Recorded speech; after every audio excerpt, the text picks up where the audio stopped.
Hey everybody, it's Galmadex and welcome back to another Magic Arena Cube draft of the April 2021 Cube, the new update with Historic Anthology 4 and Kaldheim within it, as you can see from Sword of Body and Mind and Showdown of the Skalds here. So I think out of this pack, I'm kind of leaning towards the Sword of Body and Mind a little bit. This is going to be a really solid card in any deck with a decent amount of creatures, no matter what colors we end up in, so it leaves us pretty open to anything mildly aggressive. So it's probably the most open pick out of this pack. I do like Benalish Marshall a lot in mono white, but that's one of the least open cards in the pack. And let's see what else we have here. Like Sphinx's Revelation, probably a really solid card for a blue-white control deck. Obviously, Vorinclex Monstrous Raider's a pretty big card to ramp into. If you manage to get anything that combos with it, that can be super fun. But even just a 6-mana 6/6 Trample Haste can be a solid game ender there. We have two cards that combo together very well, Kiora and Garruk's Uprising.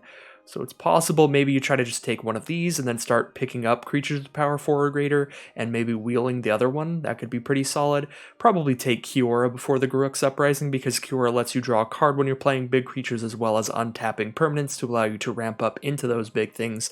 And then Garruk's Uprising, just a little more specific, a little more narrow than Kiora, so that would be the one you'd try to wheel if you go down that path.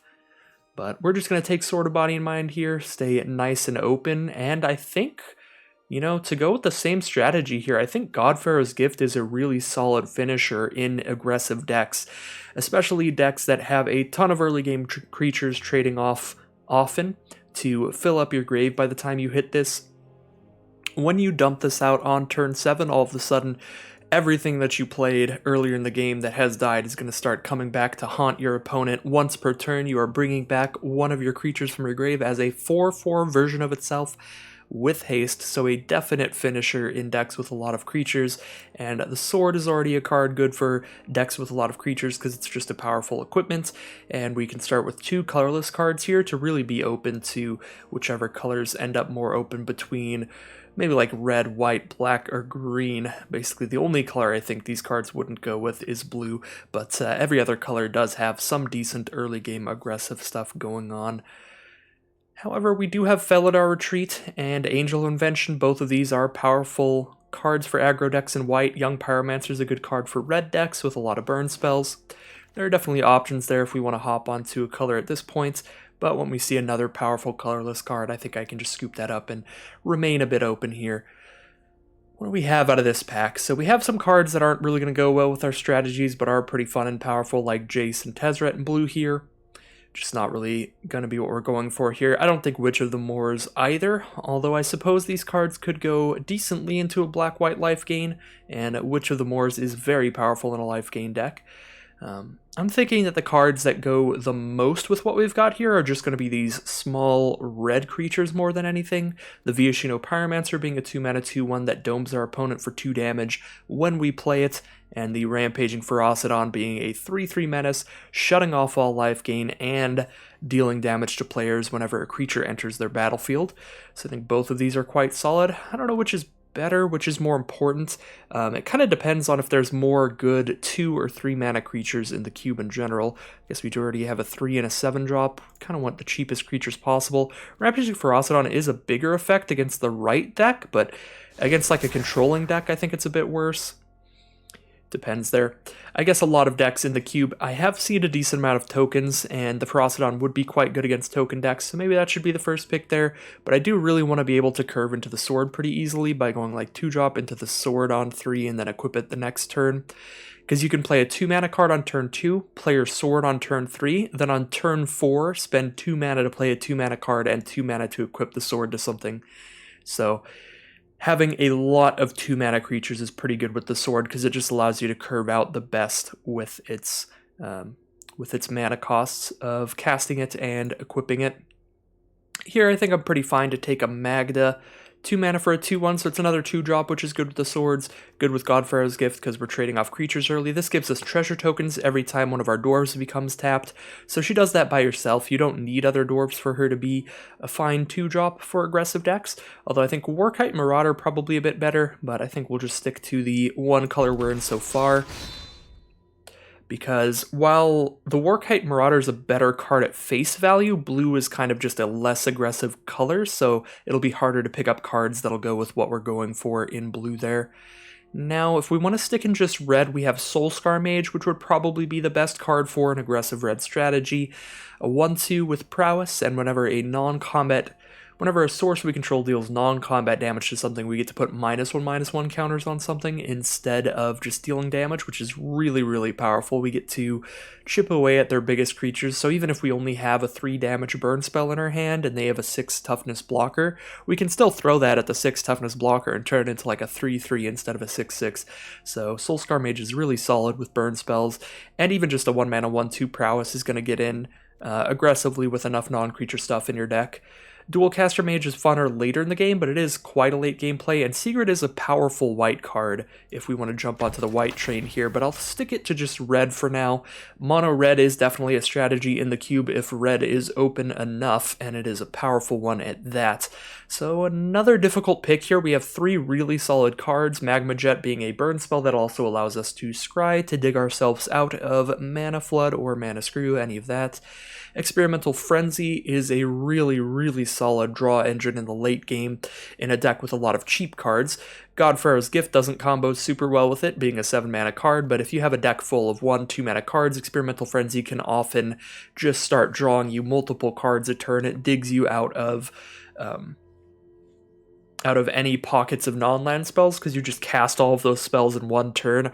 Really crazy card, definitely a big game-ending draw spell. But then we have Light Up the Stage, which is just a more consistently good draw spell, although Experimental Frenzy better in the late game. I think I'm going to scoop up Frenzy here. Frenzy here is just such an insane card if you can draft around it well with a lot of really cheap spells and a low land count deck, because the biggest downside of Experimental Frenzy is it doesn't really dig you out of Flood, because if you just have 4 lands on top of your deck, you're still going to have to draw them, like, I guess you'd still draw them 2 at a time, because you can play a land from the top of your library, and then you draw a land per turn next turn, and then play a land from the top of your library, so it still does dig you out of Flood a little bit, but you can definitely get stuck. I guess we'll take Valakut Awakening here. I mean, Usher the Fallen, solid for Boros, but I am leaning towards Mono White. You know, no, Valakut Awakening just doesn't seem that good. Neither does Crash Through, so I guess we should probably just take Usher here, leave ourselves open to switching into Boros here, potentially. That being said, Dauntless Bodyguard is a solid card, but I think that Castle Embereth is just very, very good, being able to play this instead of a mountain. There's just no cost to running this in your deck, and it's just like a repeatable sort of anthem sort of effect you can do on all of your attacks in the late games. It's a really solid card. And the Banneret's pretty good as well. If you have the mana to mentor this, you can start making your other creatures larger and larger every attack. So I think we have solid stuff in red, so I'm not super leaning to the Bodyguard. I think I'm going to take the Castle. I just really like that land quite a bit. We have Benalish Marshal, which did wheel, but at this point there's no way we're mono white. If we're playing white, we're going to be Boros, and unfortunately costing 3 white mana to cast Benalish Marshal is just a bit too difficult for us here. Do we have any humans? We do have 1 human. If we pick up some more, Fight as 1 could be solid. If you can ever get the 2 buffs out of Fight as 1, it's pretty solid. Grateful Apparition, we just don't have anything to combo with it, and it's kind of a slow card for an aggressive deck, only doing 1 damage per attack, but if you have the +1/+1 counters and stuff to combo with it, then it can be a very solid card. Throne of the Godpharaoh ideally is technically a card for an aggressive deck, but you need a ton of creatures out on the field, and this doesn't do anything by itself. You need tons of creatures to combo with it. Not a huge fan of this here. If we're a very token-heavy deck, I suppose I would consider it, but for now, we'll just take a Rakdos Duel or a Skyclave Cleric. Neither of these I'm a huge fan of. I think I'll just take a Rakdos Duel, honestly. If we end up in Boros aggro, I just don't think that I will end up playing a 1/3 that gains us a couple life. So we'll just scoop up a Fairgrounds Warden here. That we might actually play in Boros aggro, because it's a creature that works as a removal spell as well to get something out of the way. We did wheel that Warkite Marauder that I was considering earlier, because it is just a stronger card than whatever I took over it. I don't remember. It's just in a worse color for us, but I could still see potentially Is It aggro being a thing. Wield the Dualcaster Mage as well, or Gutter Bones. Dualcaster seems like a bit too expensive for us, even though it is a fun effect, because you need to cast a spell and copy it, or I guess you could copy an opposing spell. But Gutter Bones definitely seems like a card that could fit well into a Rakdos aggro deck. And hey, we get a blue-red aggro card here, Dorat, the perfect pet. Whenever we cast a non-creature spell, put a +1/+1 counter on it, and scoop up a Crash Through, which combos with it well, because it's a 1-mana spell we can cast to cast another non-creature spell, as well as just draw a card to cycle right through that. Alright, well, there's definitely some paths we can go here. Mainly Izzet or Boros is what I'm thinking. I think our Izzet is a little bit better than our Boros currently, but there's some great Boros options out of this pack. There's obviously Heroic Reinforcements, which is a big finisher. Maul of the Skyclaves, which is a ridiculous equipment. If you curve out onto this on turn 3, it's incredible. Just play any 2-drop in the world and throw a Maul of the Skyclaves on it turn 3, and you've got a massive flying attacker. There's Banishing Light, which is a great removal spell. There's Cliff Chop Retreat for a good dual land. For Izzet, there is a good aggro card here, Terramander. 1 mana for a 1/1 flyer. You can adapt it for a bunch of mana to turn it into a 5/5 flyer. However, it is cheaper to adapt for each instant sorcery in your graveyard. And if we end up in Izzet, we will want to be playing a ton of instants and sorceries. Honestly, I think I'm just all about the Maul of the Skyclaves here. This thing's just ridiculous to curve out. We can go for a bit of an equipment theme here with our aggressive deck. And I'm not seeing anything aggressive in red. These cards are just for other decks. Sarkhan's Unsealing, caring about high power creatures. We're not going to have those. We're just going to have a lot of cheap creatures. And Dracuzeth just costing 7 mana. Just a whole ton to bring out there. Cost triple red as well. Definitely better with ramp. Unbreakable Formation is solid here. You can put a +1/+1 counter on everything on your field and give them Vigilance till end of turn, which is really good. But I think with Maul of the Skyclaves and Sword of Body in mind, we really heavily need to draft the 2-drop creatures. We need to draft them as highly as we can. So I think we actually take Shepherd of the Flock over Unbreakable Formation, as solid of a card as this is. If we could wheel Formation, that'd be awesome. If not, I don't think we're wheeling anything we want out of this pack, unfortunately. What do we have here? Not much. Shatter Skull Smashing can be decent. If we're not up against another aggressive deck, paying 3 life to have a land come into play untapped is not much of a payment to be able to have our land cycle in the late game to just blow up 2 blockers.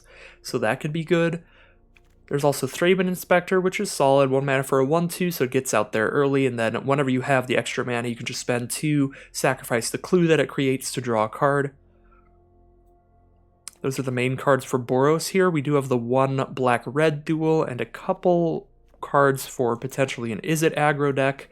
So if we were taking a black card, Midnight Reaper would be solid here. We'll be a creature-heavy deck, and if we're taking a blue card, Talrand is good in a deck with a ton of instants and sorceries. I think I'm just going to scoop up Shatter Skull Smashing here. We are 100% to play red, and any other card we'd take out of that pack would be in a tertiary color rather than the secondary color that we're leaning towards right now, being white. So what do we have now? We have like a Fabled Passage, which is a duel in any deck, Triome for a red-white duel. Both of those come to play tapped in the early game, though, and the early game is the most important part for our mana to be untapped in this deck. I'm thinking maybe Bomat Courier here, just a nice, aggressive little haster, although Crawling Barrens is solid as well. This gives you a land similar to the land spells. It gives you a land that actually does something in the late game. In the late game, if you've run out of gas, you can just start dumping all of your mana into your Crawling Barrens to keep making it larger and larger and larger. Try to close out the game with that. Does not take very long for this to become like a 6/6. Like if you get flooded out, you have 8 lands on board, you can use this ability twice in 1 turn. Just like during your opponent's end step, next turn attack with it as a 6/6. Yeah, I'm just going to take the Bomat Courier, though. Just a really solid card for incredibly aggressive red decks. You dump this out, it starts exiling cards, then you just discard your hand after you've dumped everything out to replace it.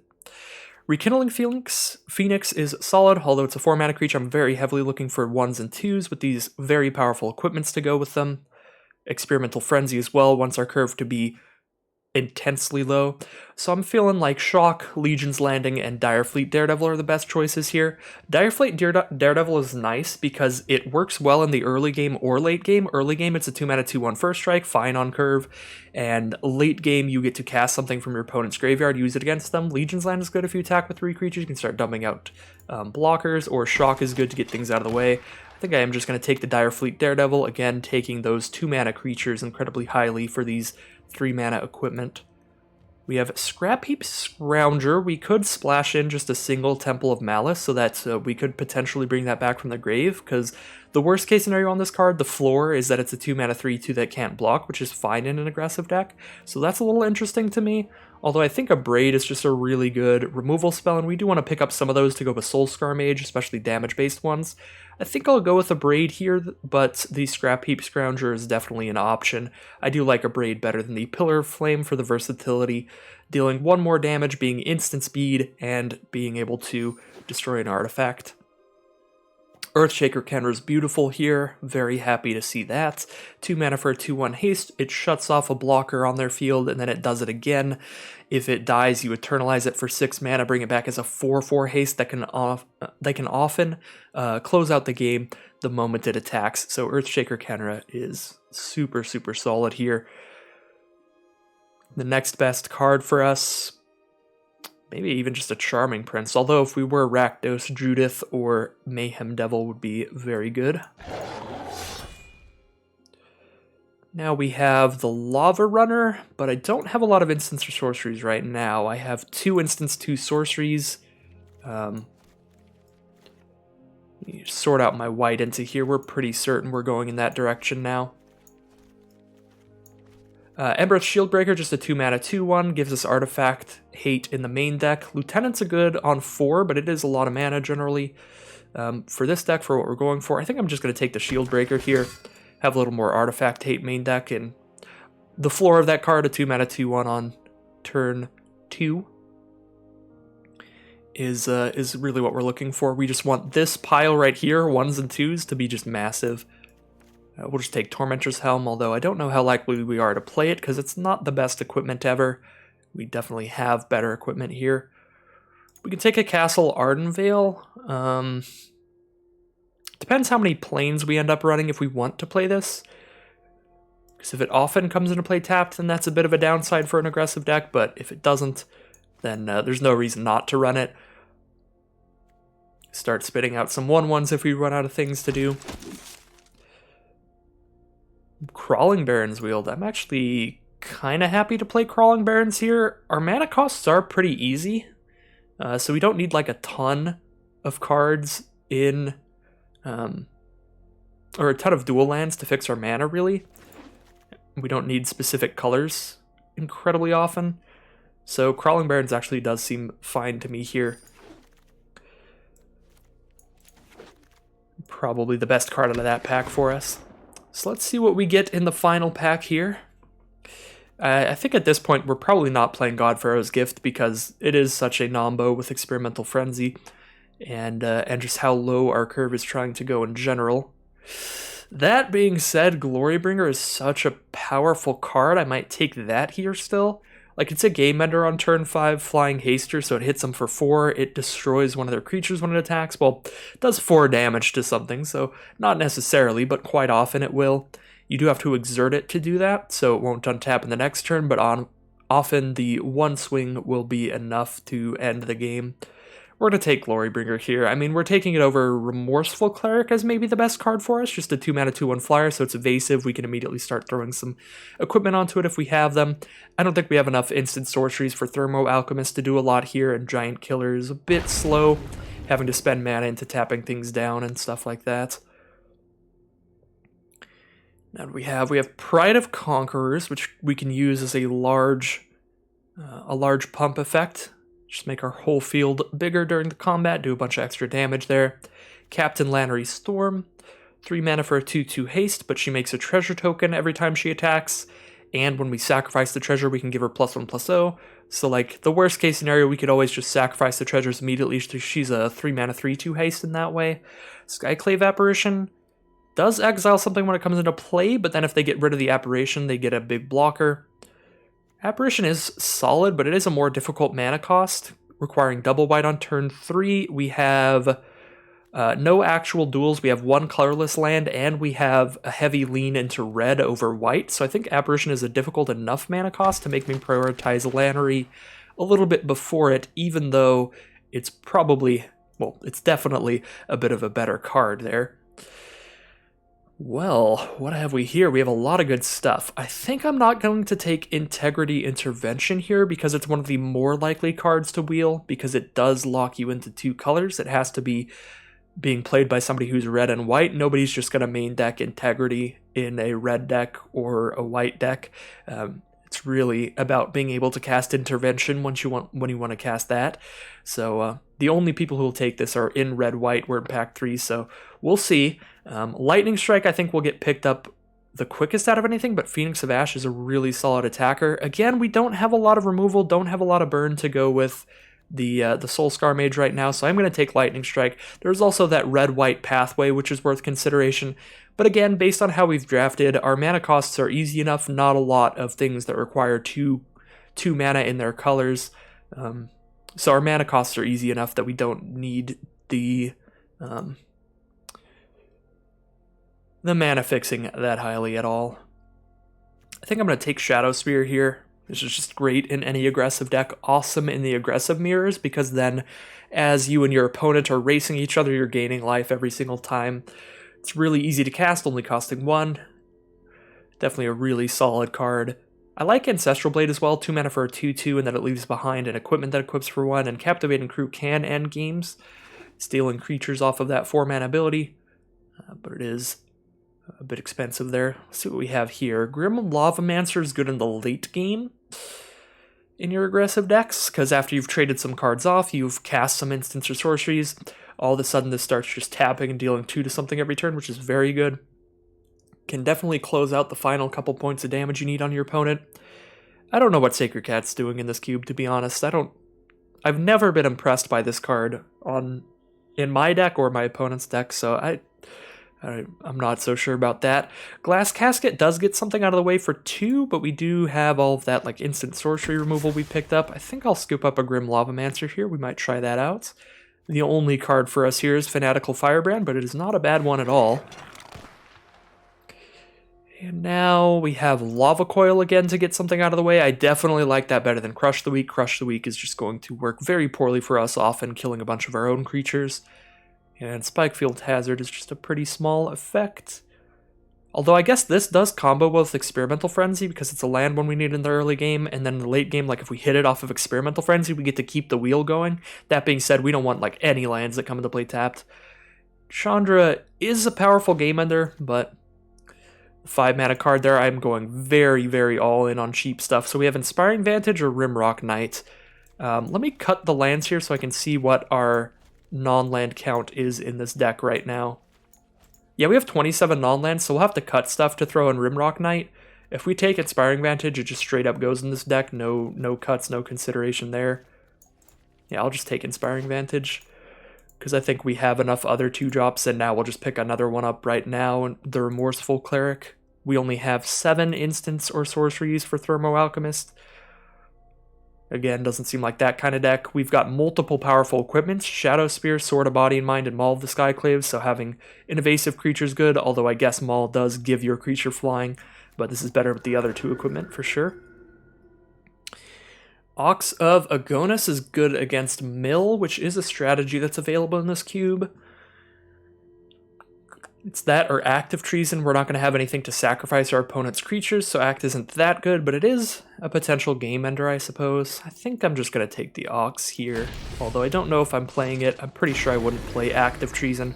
We did wheel Integrity and Intervention, and we will probably play that. Worst case scenario, we get to cast Integrity as a little bit of a pump spell in the early game. Best case scenario, Intervention is a pretty big swing in an aggressive mirror because you're killing one of their things and gaining some life. And now we're just going to throw some stuff in the sideboard. And I will go ahead and put my other non-basic lands back in this deck, but I am almost certain this is a deck that is going to cut several lands to make the best use of the fact that we have so many 1 and 2 mana cards, as well as Experimental Frenzy to go off there.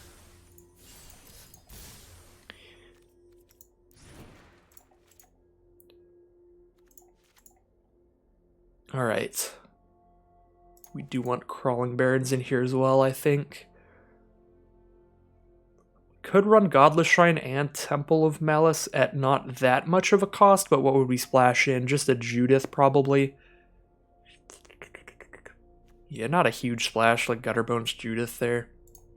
No, I think that's not the play here. Let's see how many humans and non-humans we have in this deck. We have 7 humans, and that means 10 non-humans, so Fight as One is going to work out. We get to cut 6 cards here. Don't really think I want to cut any of my cheap creatures. I really just want to dump things out on this board as quickly as possible. We kind of have 18 lands right now because Shatter Skull Smashing is one of them. I'm thinking I cut down to like 15 lands here. So we'd go 1, 2, 3, and then we need to cut 3 more cards. We have 14 straight up lands and 1 spell land. Potentially cutting the Ox. Just really going all in, hyper aggressive deck here. Yeah, Crash Through doesn't actually combo too well with anything we've picked up. It combos with like Soulscar Mage. It does cycle itself, which is fine. But I think that's pretty much it. Yeah, we'll get rid of the Crash Through. Possibly get rid of that Ox.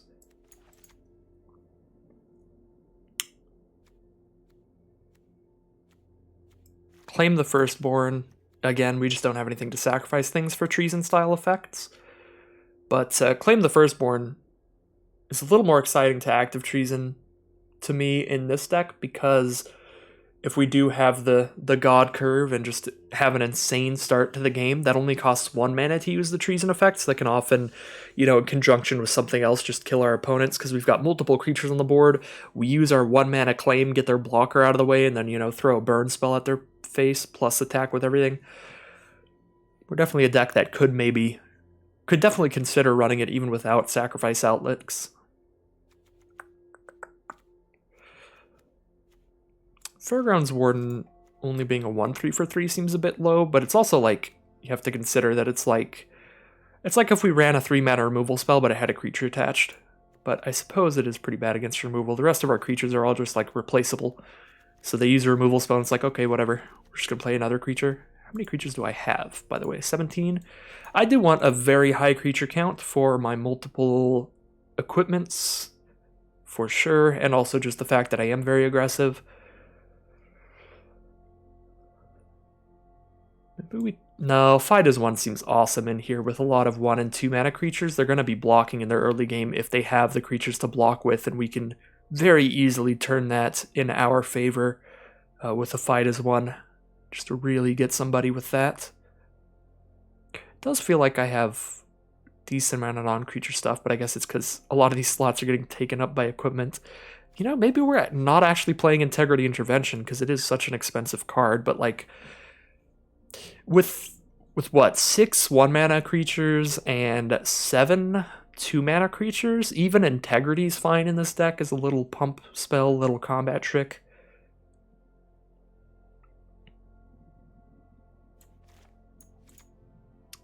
Feeling like the Ox or Integrity Intervention here, or like Fairgrounds Warden. Yeah, I just don't want to cut any of the 1s and 2s just because of our curve. We want our curve to just be a pile.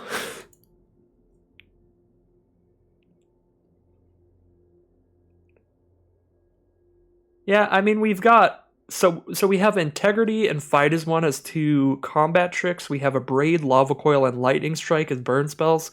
Got a decent amount of random just removal going on for a deck that's just spewing out creatures so quickly, so I think we can cut Fairgrounds Warden just because the power and toughness is low for the cost and it plays poorly against removal. And we leave that Ox in there. Yeah, it seems solid. Alright, definitely going to throw on the Lorehold sleeves for this one. Represent my college of choice. And let's get into round 1 with this Lorehold aggro deck. That feels wrong to say, because looking at the Lorehold cards in Strixhaven, they're not that aggressive. They have a lot of like really fun graveyard recursion and stuff that red-white doesn't usually get, so they are quite different from what Boros would do. And this deck is just exactly what Boros would do, so I guess I'll just still call it Boros aggro, but use the Lorehold sleeves on it.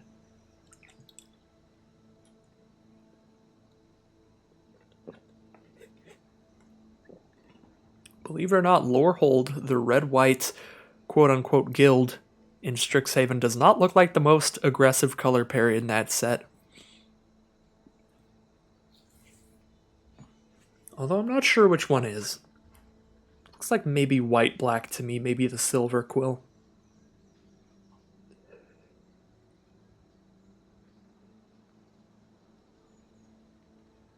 Maybe nobody wants to play Cube this early in the morning. Oh, or Arena's messing up. There's no cancel button or anything. Yep, Arena is indeed messing up. Well, as always, in the description below, you can find timestamps to whatever... Wait, did I lose? Oh, it was a draw. Okay. The sound effect sounded so abysmal. I was like, oh god, did I just lose a game? Anyways, as I was saying, there are always timestamps in the description below to whatever round you want to head into for anything like that when it occurs. Alright. Well, we've got the mana we need. We have red or white. We have it immediately on tap turn 1. We can cast our whole... Well, potentially our whole hand. It depends on if we get treasures out of Magda or not. Yeah, I like this hand. We're on the play. We have a 2-1 turn 1. This seems quite aggressive, quite solid. Definitely what we're trying to do here. We've got that Sword of Body and Mind. When we're done dumping creatures on the board, we can equip something and make it a ridiculous threat, especially if our opponent is playing green or blue. But even if not, they cannot let whatever is equipped with a Sword of Body and Mind touch them like a single time. So Usher of the Fallen, turn 1 to start things off. Get that 1 mana 2-1 out here.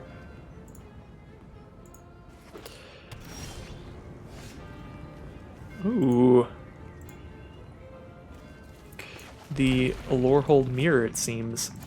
Since they don't have a blocker out yet, I want to play Magda over the Earthshaker Kenra, because I do want to get value out of Earthshaker Kenra's Enter the Battlefield effect. Plus, attacking with Magda, getting treasures as quickly as possible seems solid here. We have some stuff we're going to want as much mana as possible for. Obviously, Experimental Frenzy will want a ton of mana, so we can just loop through everything that we're drawing into. And Sword of Body and Man, we want 3 to play it, 2 to equip, and a bunch of stuff like that. I think I just shut off blocks here, so there's no trades. Next turn I may Experimental Frenzy with a couple treasure tokens at the ready to cast things, or I may cast and equip a Sword of Body and Mind, because we will have the 5 mana up, so that could be good. I could make a Human Warrior here, but if I do that I don't have 5 mana available next turn, so I don't think it's worth it.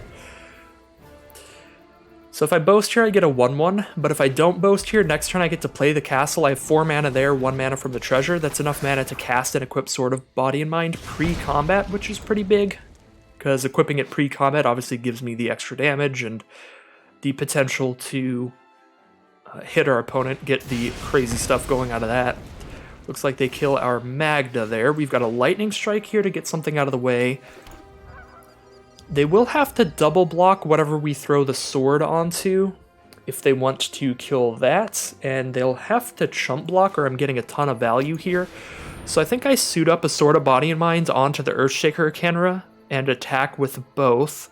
That way they're more likely to double block and kill Kenra than they would be to kill the Usher.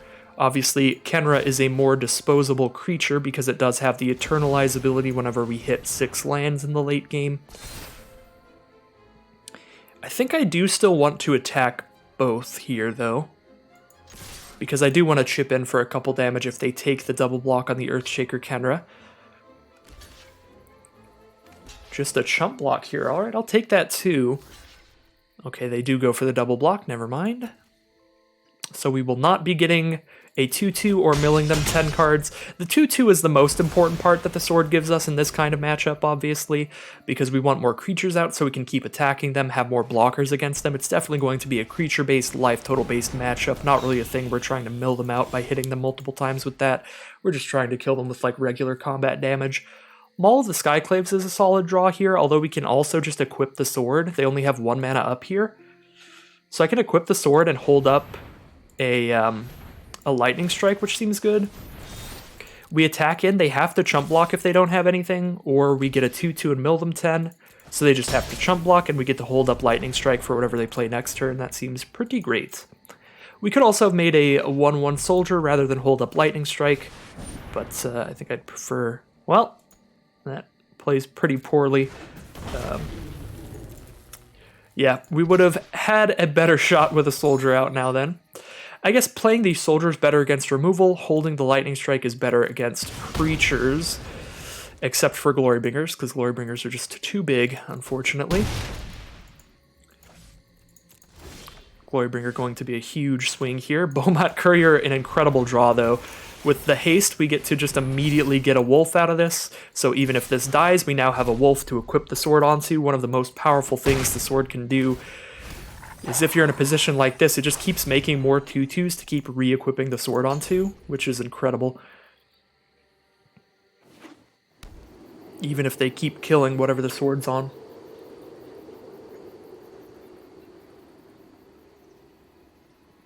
We did mill them 10 cards as well, so they only have 17 cards left. However, that does really fuel their Phoenix of Ash, unfortunately. Well, I'm not super worried about them racing me, although I suppose it is their best bet.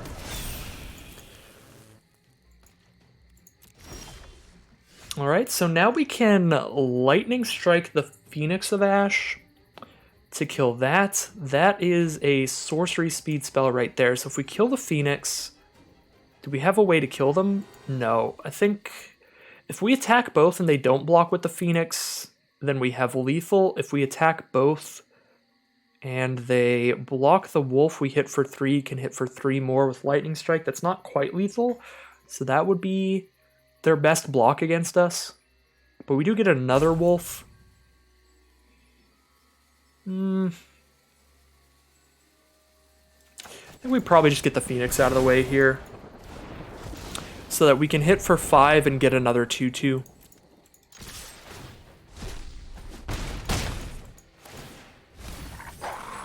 So we guarantee that we have 3 creatures out here, so if they can't kill us next turn, then we win. But they could maybe kill us next turn. You never know. They have a Phoenix of Ash they can play. They can cast an Injury to do 2 damage to something. 2 damage to our face. They can exert Glorybringer to kill Beaumont Courier. They can cast Injury to kill a 2-2, but then we still have 1 2-2 left. With a Maul of the Skyclaves, that should be pretty likely to be able to get in for lethal. If they don't hold up a blocker, of course. Which, if they want to kill something with Glorybringer, they do have to attack with it, so that won't be able to block. Unless they have something to give Vigilance.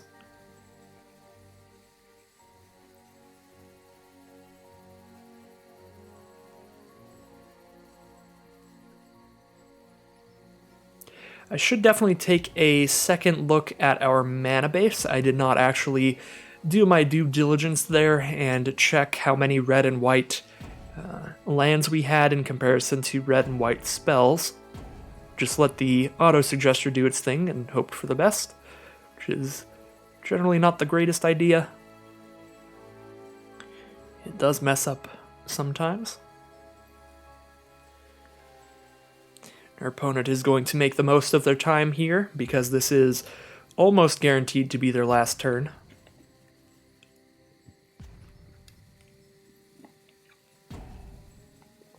And they are well aware of that.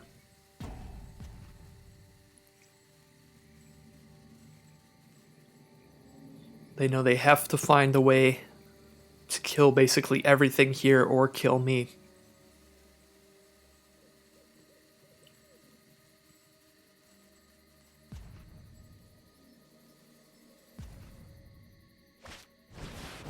Heroic reinforcements, 5, 6, 7, 8, 9. 9 damage there. Or they just use it for blockers for the ground creatures. They have 2 mana up, so if they have a burn spell, Maul of the Skyclaves is not going to get them, which could lead to them killing me with Phoenix of Ash. But I still think Maul of the Skyclaves is likely our best play. We'll see what else they do here. If they tap out, then Maul of the Skyclaves is just guaranteed lethal. And I will absolutely slam it down, because we will be giving flying to one of our wolves.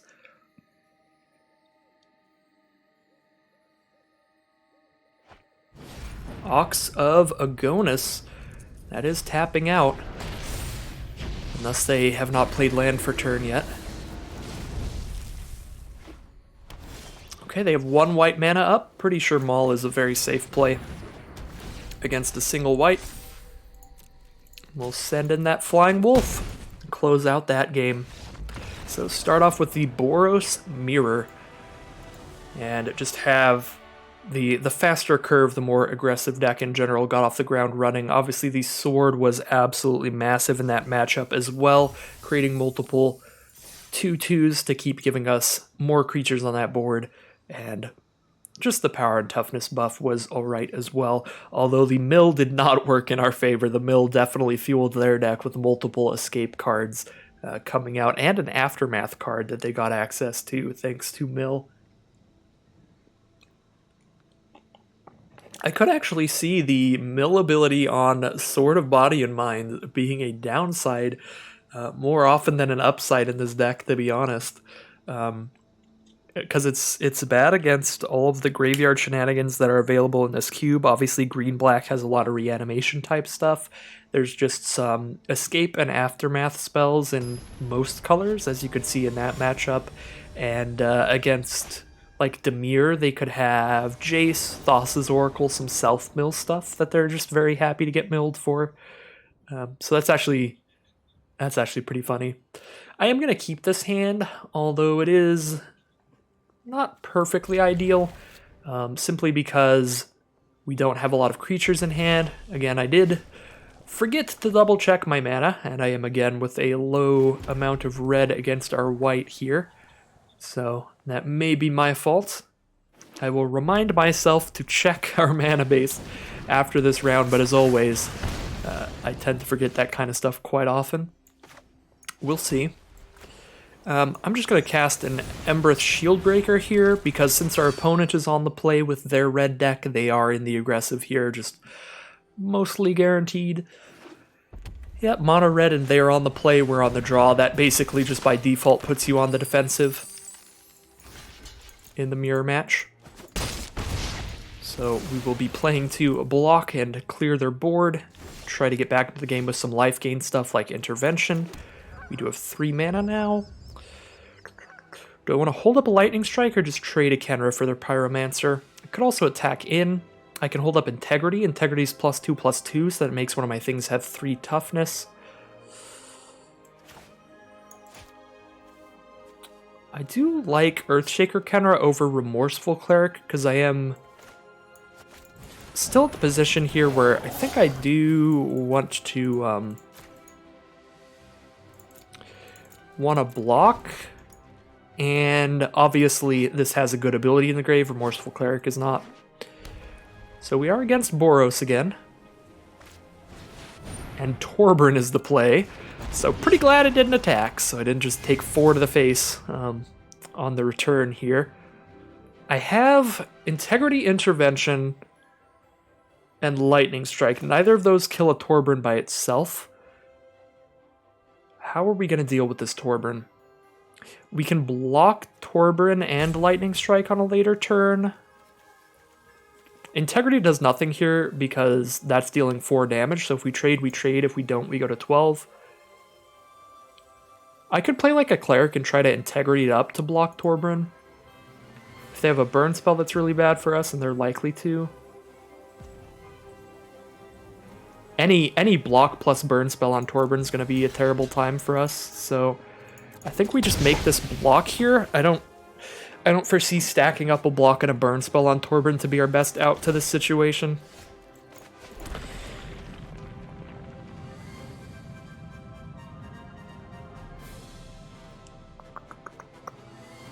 Although we may have to just try it.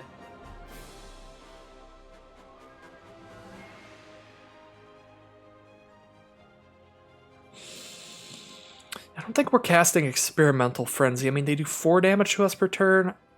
We have Intervention and Lightning Strike in hand. Both of these are pretty important cards. We can clear out whatever they have that isn't a Torbran.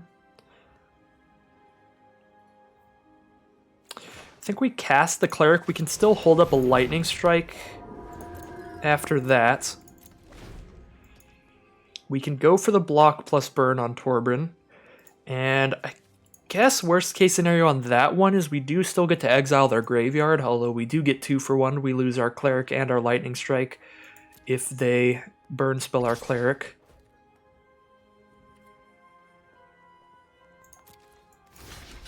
Just make the block here. They did not remove our Cleric, which means that Lightning Strike can kill Torbran unless they have a pump spell now. We're going to wait till the last possible scenario, so they tap out of as much mana as possible. Alright, they tapped out of all but 1 mana, so this should definitely kill Torbran, which is awesome. Now we Intervention, gain 3, kill the only card left on their board, cast an Experimental Frenzy to try to take over the game.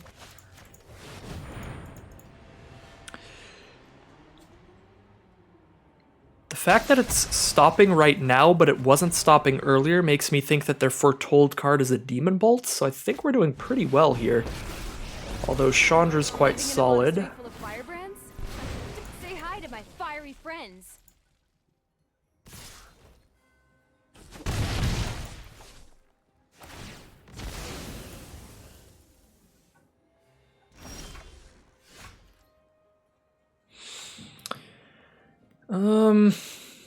Yeah, we don't have any way to kill that Chandra.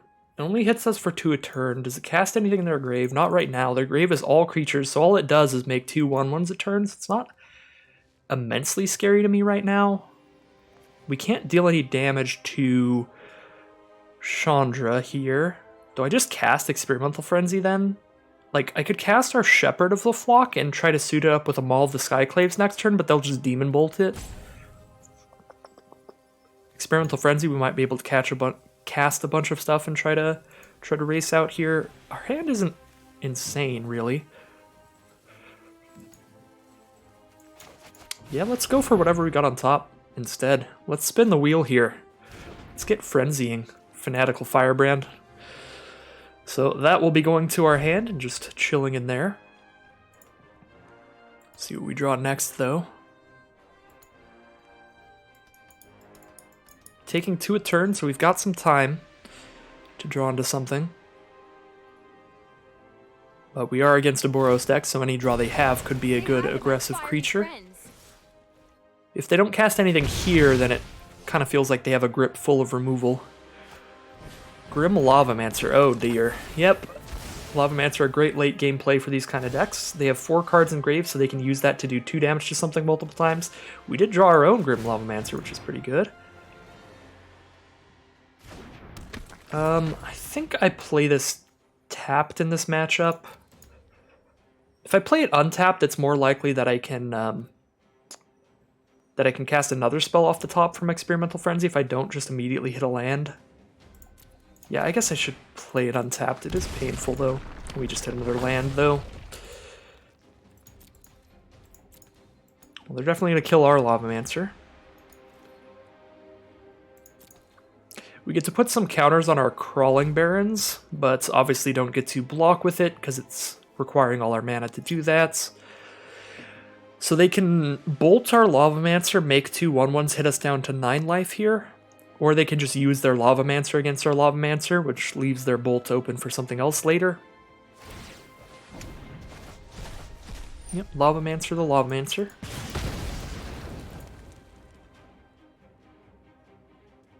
Take 2, go to 10 now. Say hi to my fiery friends.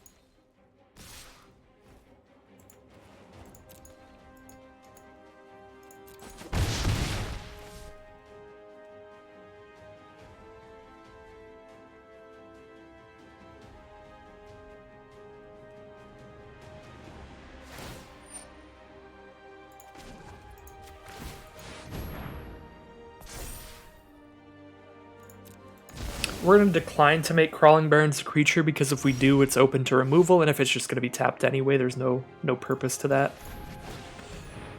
So we have Thraben Inspector now. At least we have a good blocker for 1/1s, so that will have to get shot by the Grim Lavamancer. We got a land. We got another land there. We do draw a card off of this clue. Thinking we'll go ahead and do that. Try to keep the ball rolling here if we can. We know our deck has a lot of 1 and 2 mana cards, so it's possible we actually hit something. We do hit a Captain Lannery Storm. Glorybringer is going to be going to our hand here. Do I want to attack with Lannery while I still can and get a treasure token for a later turn? Probably, although they may just spend that Demon Bolt now rather than wait for Lavamancer. Ooh, a Bone Crusher Giant, so it is just all removal in hand. So they still have Demon Bolt and Lavamancer's ability. Lavamancer's ability clears out Thraben Inspector, but then they're out of cards in Graveyard. They hit us for 2 again. We go down to 8 now.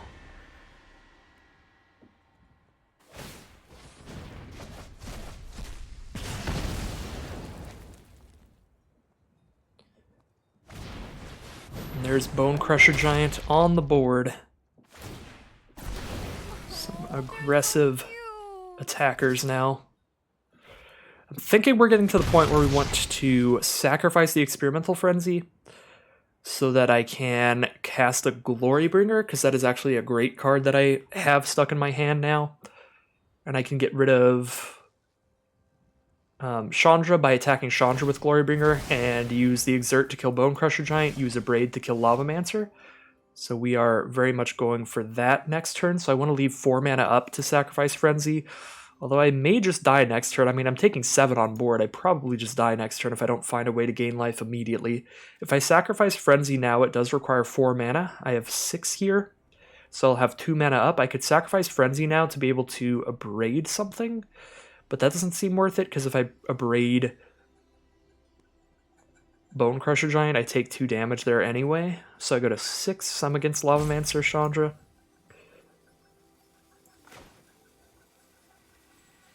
Shadow Spear is going to be massive if we can survive next turn.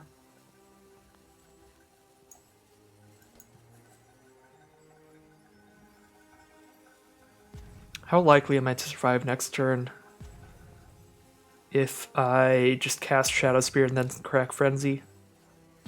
Not super likely, am I?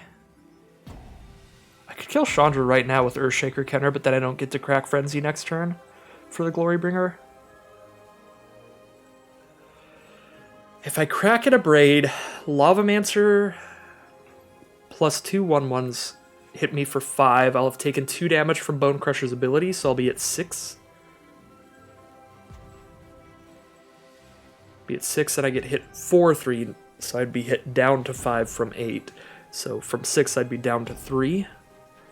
It feels like either way I play, I die to a burn spell, because all the burn spells are like 3 damage. It's like if I crack Frenzy right now and burn Bone Crusher Giant, I'm dead to a 3 damage burn spell. If I don't kill anything, I'm dead to a 3 damage burn spell, because 4, 5, 6, 7. So I can just go to 1 here, cast Shadow Spear. See if this pans out. We have a Fight as 1 on top. And I did get enough mana to be able to crack Frenzy and cast a Braid now. But I could also cast a blocker. Oh, I guess I could have made Crawling Barons a blocker. I totally forgot about that. That might have been better.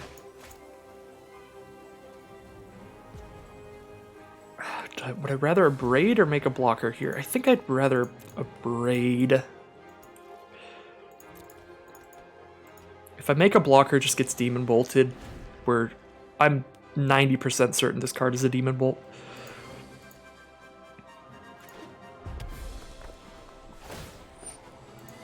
Okay, there's the 1/1s. They send in. We stop as much damage as we possibly can here. Stop 2 damage. But we are still dead to a 3 damage burn spell, as I said. Either way there.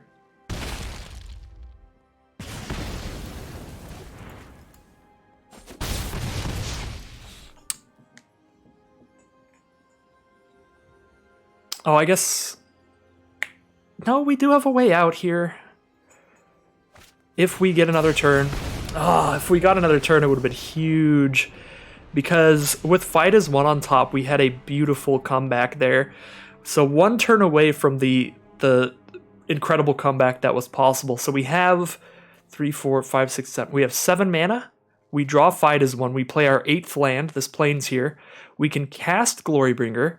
Attempts to equip Shadow Spear to give it +1/+1 trample lifelink. They respond with Demon Bolt for sure, but then we give it indestructible with the Fight as one that we draw for turn. So then we have a 6 power flying haste lifelinker. We kill Chandra, gain 6 life, exert it to deal 6 damage. I'm sorry, deal 4 damage to like Grim Lavamancer, gain 4 more life. So we gain 10 life, kill Chandra, kill Lavamancer. Their board is just gone, and we've gained 10. So, really would have liked to be able to survive that one more turn there. That would have been beautiful. But we did die to the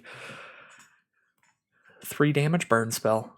Oh, I forgot to look at their Foretold card to show off that it was a Demon Bolt. I don't think the play was to hold up Crawling Barons either. To use that as a blocker because again, they're pretty much guaranteed to have Demon Bolt. If they had the Angel Making card Foretold, they would have just cast it.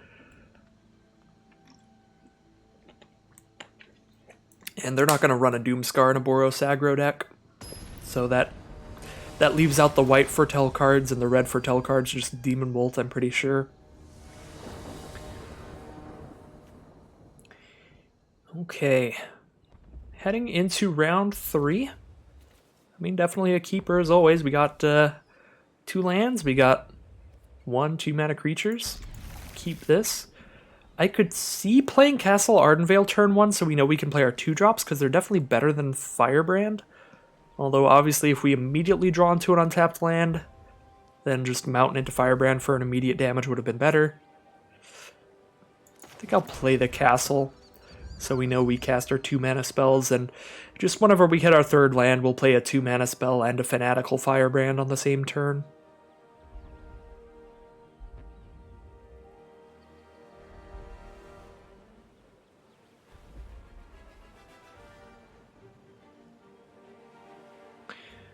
I'm thinking back on the draft, and where we ended up, Showdown of the Scalds would have been excellent in this deck. If we pick one, packed one, that. But then we wouldn't have the sword, which has also been pretty excellent, so... Do you think Showdown would have been better in this strategy, of course, but... Sword is generally a better pick one, pack one for the reasons I listed. So we did not hit a land here, so I am glad I got my tapped land out of the way, so I just get to play a 2-drop here. Against an Elvish Reclaimer... I think I just want to play something that'll trade in and I won't be too sad about it, so I'll just play a Vioshino Pyromancer here. Set it in, trade in there. Could also play the Remorseful Cleric, so we know that we get in for some damage here against the green creatures from our opponents. But I have a lot of other ground creatures, so if I can trade off, get all of these out of the way as quickly as possible, that'll be good. Primal Might. Okay. Definitely happier to play the more expendable creature first then. Do I want a 3rd land here? I am pretty certain that I do. So we will go ahead and pay the life on that, drop Firebrand. Do we drop Cleric now? They're green-red, so they could have more removal. They could just have burn spells in red. We have a Lavamancer coming up, so we kind of want everything to just die in the early game here. Fuel that grave. But if we play Shieldbreaker now, then if they play an artifact, we feel sad. I'll just play Shieldbreaker. I don't think I'm holding up a Braid to shoot the Reclaimer. And worst case scenario, if they do cast an artifact later, as long as we have a Braid in hand, we can kill it with a Braid as well.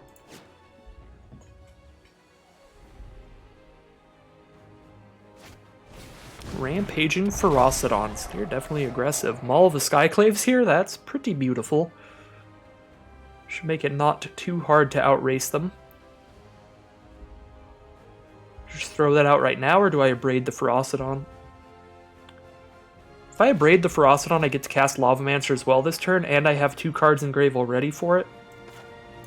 Seems pretty big. Like, if we play the Maul, we just get in for 4 in the sky, and then if they kill whatever we put the Maul on, it costs 4 mana to equip this, and it costs double white. So if we play the Maul and then they use a removal spell on whatever we threw Maul on, they're handedly winning the race. We're stuck with like a Firebrand getting hit by this Menace creature, and the Reclaimer that we can't attack or block our 2-1 with.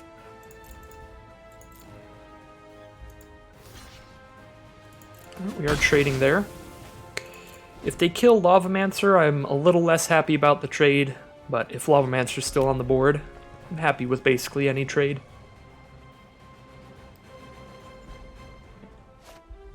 Shatter Skull Smashing. Well, that's pretty beautiful here. The classic 2-for-1.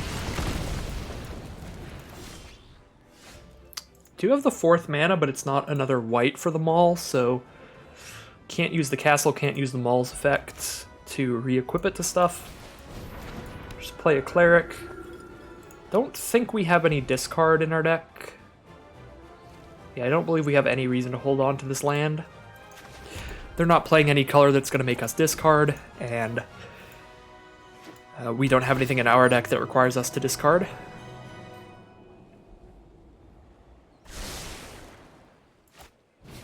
Captain Lannery Storm. Am I taking that trade?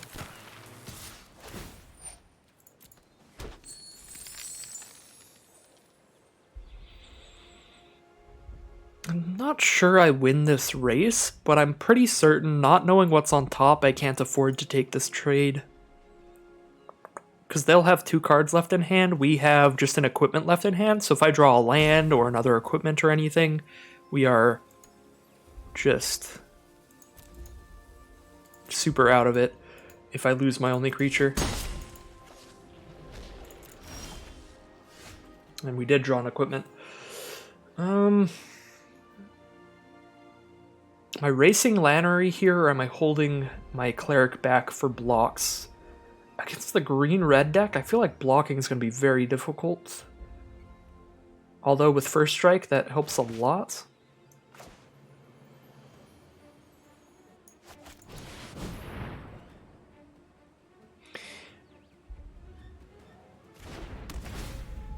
If they just have the burn spell right here, we're in a bad spot as well.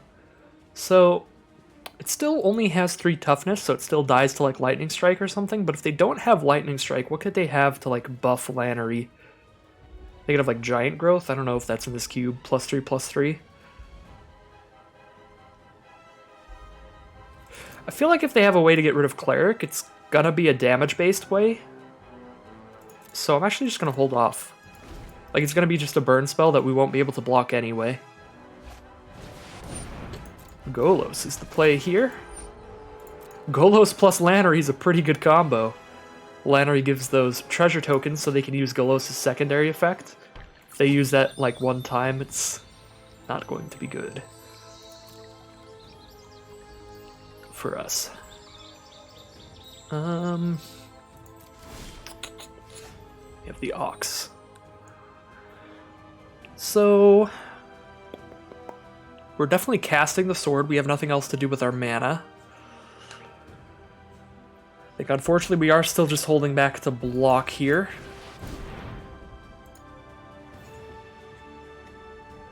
We need to kill Lannery the moment we can, and we can't actually block Golos because of Golos's 5 toughness.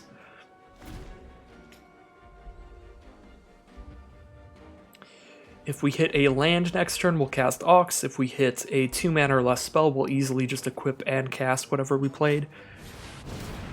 Vorinclex as well here. 6/6 Trample Haste. It's going to be very rough. Crack the Fabled Passage. Grab probably just a Mountain or Forest. Yeah, I was going to say, if they were grabbing a different color off of it, they would have just already did that with Golos. Yeah, this is not good. We're going to take 9, go to 4 life here, but we get to keep our blocker if we block that way.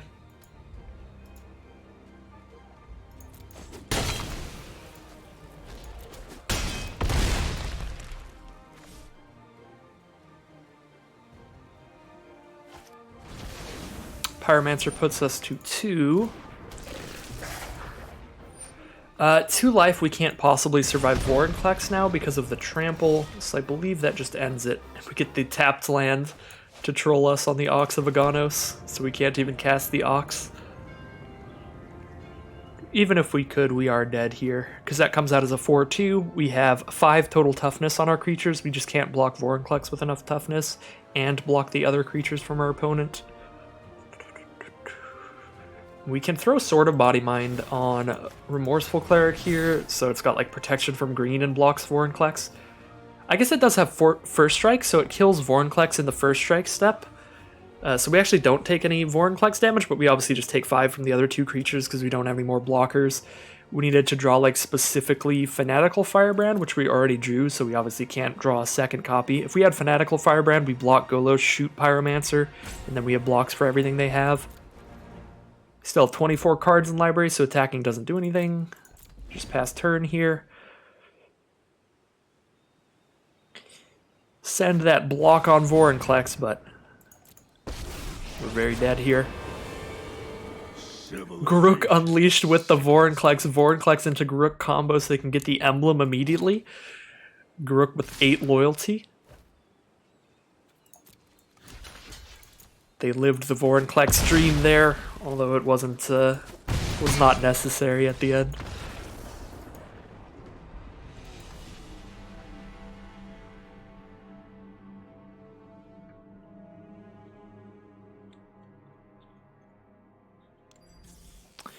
So, now that I am actually remembering, let's take a second look at our mana base here to see the difference in red and white spells.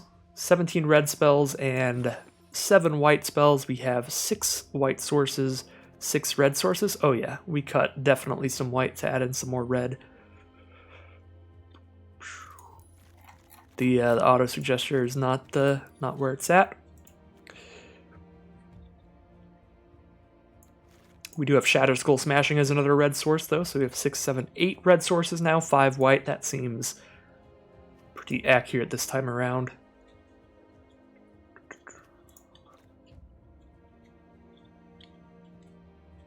Seeing if there's anything else we want to change about the deck. Could, like, add in another land. Cut something random.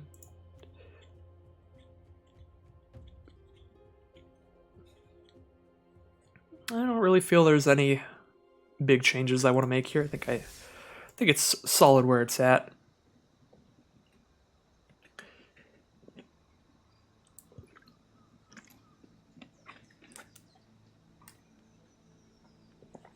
Heading into round 4 now.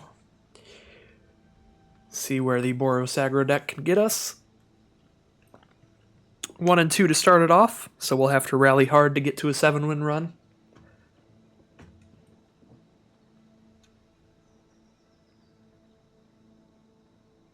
But if we can make it to like 4-3, I'll be happy here. I think this deck is pretty solid. We've managed to pick up quite a few powerful aggressive cards in here. We've got a very, very fast curve. So I think this could make it some places. But any round here could be the last. As always, Arena's matchmaking being a little shoddy.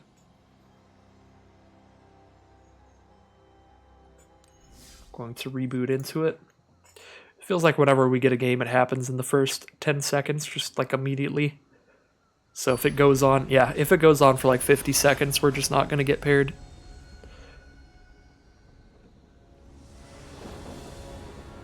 All right. Round 4. Opponent goes first. Not a fan of that, but everything else here I'm a pretty big fan of. Bomat Courier, Usher of the Fallen, some great 1-drops, depending on what they're playing. If they're not playing a creature-heavy deck, Courier is going to be pretty good, because it won't get blocked, so it'll just send in and keep exiling stuff. If they are playing a creature-heavy deck, we're just going to be playing the creatures that can trade up, like Usher the Fallen, Shepherd the Flock, stuff like that.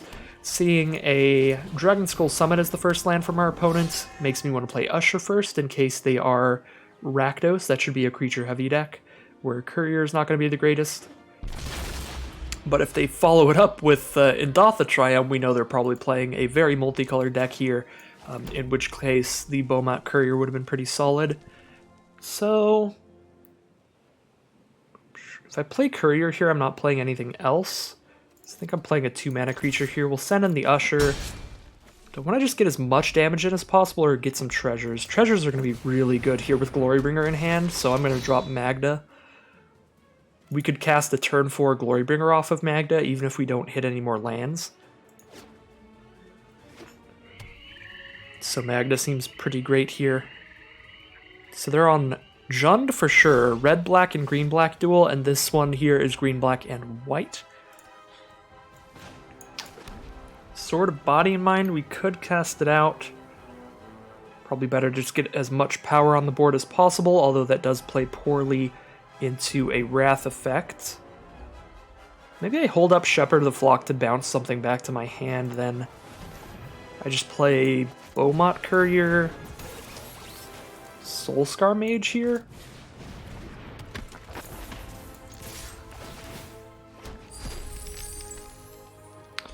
We play around a Wrath a little bit by holding up Usher to safety.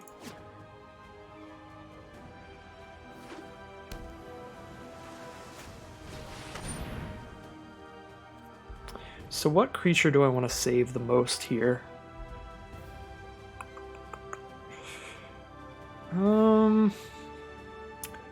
Next turn, if I hit a land, I get to play Glorybringer, but if I don't hit a land, I have 3 actual mana plus 1 treasure.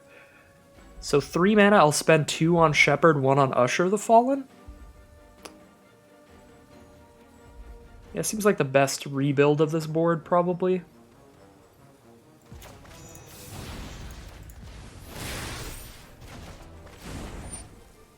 If I prowess again, I save Soulscar Mage, but that's just not possible here.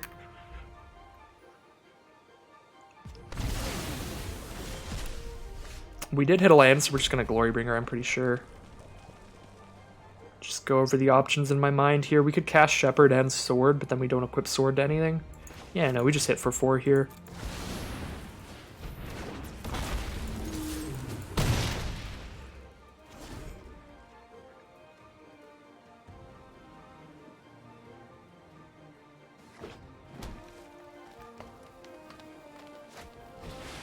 Kaya the Inexorable, several removal spells in one. That will be pretty annoying. -3 to exile a non-land permanent. That was an easy job. Just got 2 loyalty here. We have 5 mana total. I can't cast Usher, Shepherd, and Sword. I can only cast 2 of these things. With that Kaya on the board, it's probably best to just get all the creatures out, and next turn I can spend 5 and try to throw a sword onto somebody.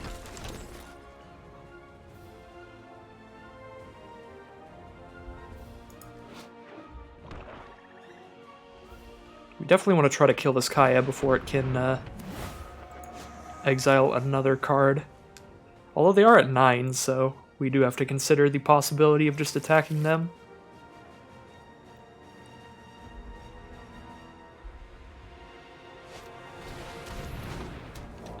Remorseful Cleric. Well, now they just have a ton of blockers. So they block whatever we throw the sword onto with a Death Toucher. They get it back with Kaya. When it dies, return it to your hand and get a 1/1 flyer. Oh my god. That's insane with Gonti. So now they have a blocker they can just keep re-blocking with. Yeah, they block. They get another chump blocker out of the block by getting a 1/1 flyer. They throw Gonti back into their hand to cast it again, which means that they play another 2/3 Death Touch blocker as well as stealing another 1 or 2 mana blocker out of our deck. We cannot win by attacking in anymore. It's just impossible to crack in on this Kaya now. Kaya plus Gonti is a brutal combo. So I guess we cast Experimental Frenzy here and just go for it, just draw some burn spells as fast as we can here. They could use Kaya to kill our Experimental Frenzy, but if they do that, then Kaya dies, so we get at least 1 turn out of Experimental Frenzy. We just do not have good attacks here. We lose Usher the Fallen, we lose Shepherd. They get a 1/1 flyer, they get Gonti back in hand.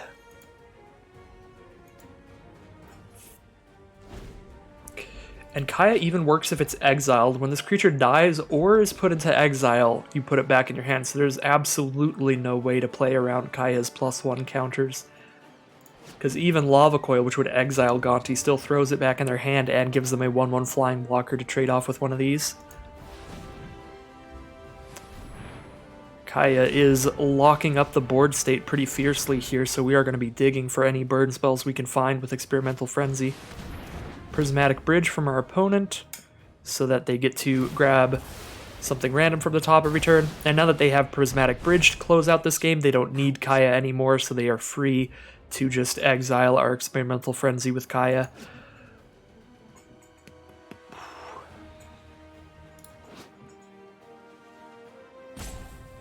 Yeah, reveal cards at random until they reveal a creature, planeswalker from the top every turn. They get one for free.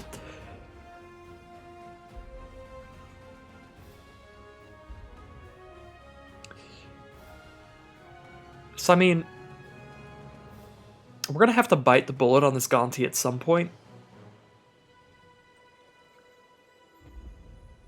If we ever hope to attack in. So, I mean, if we Lava Coil it right now, we don't even get to attack in. Because we Lava Coil it, and then they have a 2/1 and a 1/1 still to block our stuff. So I think we actually have to go with the sword here.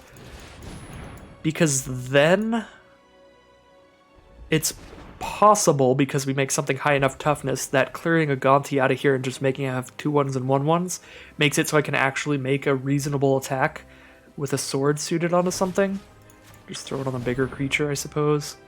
Actually, probably should have put it on the Usher so I could make 1/1s every time that attacks.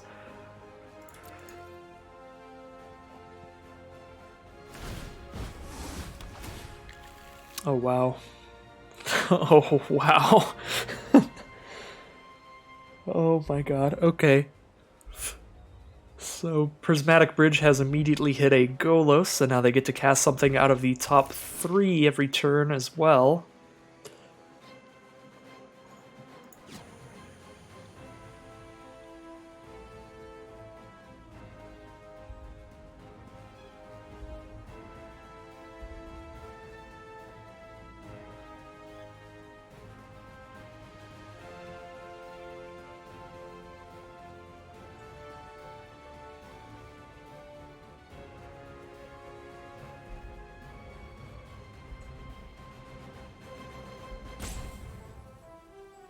See what they're deciding here. If they don't have an untapped land in their hand, they don't get to use Golos immediately. They do have to wait a turn on it. We're not, like, completely out of this yet. There's a couple ways we could win this game, although all of them are very unlikely. One of them is that they accidentally mill themselves. It's probably the least likely way. Another one would be if we can draw 3 damage burn spells pretty quickly, which we only have 3 in our deck, so that's pretty unlikely as well. I guess we only have 2 that can hit a face, so we actually don't have enough. Earthshaker Kenner is actually pretty good, making it so Gonti can't block, but now they have Golos and Voracious Hydra, but then we actually kill something by attacking here. Yeah, I like Earthshaker Kenner here. We can dump this out, say Gonti can't block this turn, attack with Shepherd of the Flock. We at least actually kill something this turn. And then we move our sword over to the Earthshaker Kenner instead. Actually, the only block they can make is Golos. Because Shepherd of the Flock has protection from green, from Sword of Body and Mind. So Earthshaker Kenner's massive here. So we get to kill their Golos or put them to 4 so that our burn spells could actually kill them.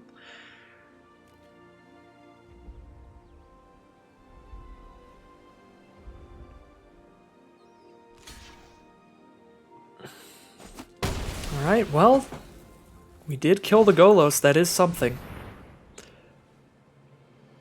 That's gotta feel bad for our opponent, although they are in such a dominant board state already, I'm sure they don't feel that bad about it. What does this even do? This is kind of a weird card here. 1/3 Death Touch, you put bounty counters on things, and when the stuff with bounty counters die, you gain some life and draw a card. Body double for Golos! What is this?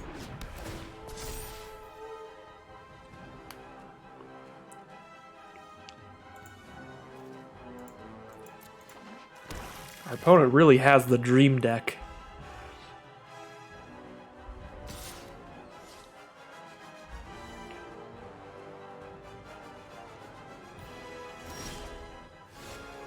Lavamancer. Lavamancer would be a much more exciting draw if we managed to hit them last turn and put them down to 4. But it's still pretty good if they can't kill it. Can try to drain them out, although I guess Cheville does potentially gain them life and draw cards.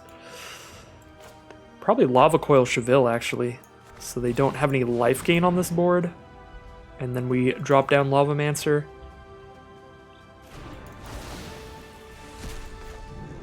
May even actually throw our sword onto the Lavamancer so that there's less things that can kill the Lavamancer, so it can't die to cards like Voracious Hydra anymore.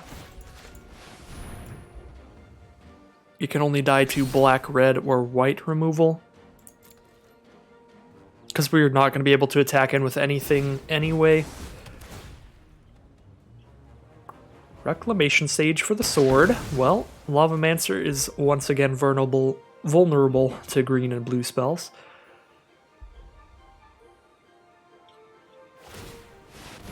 Golos is spinning. Elspeth's Nightmare to kill Grim Lavamancer, and Hostage Taker to kill Earthshaker Genera.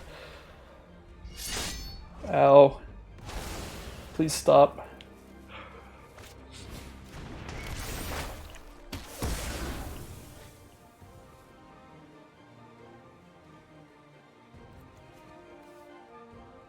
They do have the 2 mana up to cast the Earthshaker Kenner as well.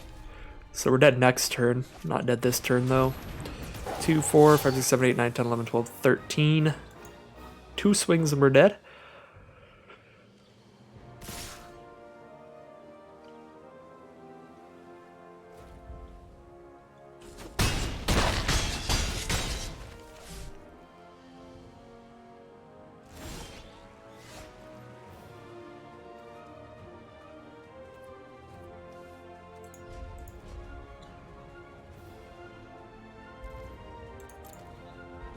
Pump Spell's not going to do anything for us here. They've stolen all of our creatures. Thragtusk to gain some life. Oh, they get to kill our Pump Spell too? With Elspeth's Nightmare? Rude.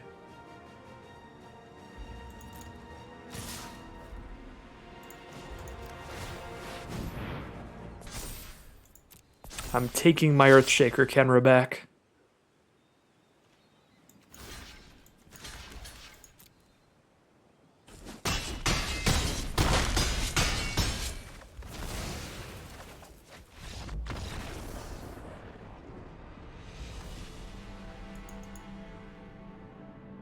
Well, that was a pretty insane game of Magic. Kaya is definitely... Kaya plus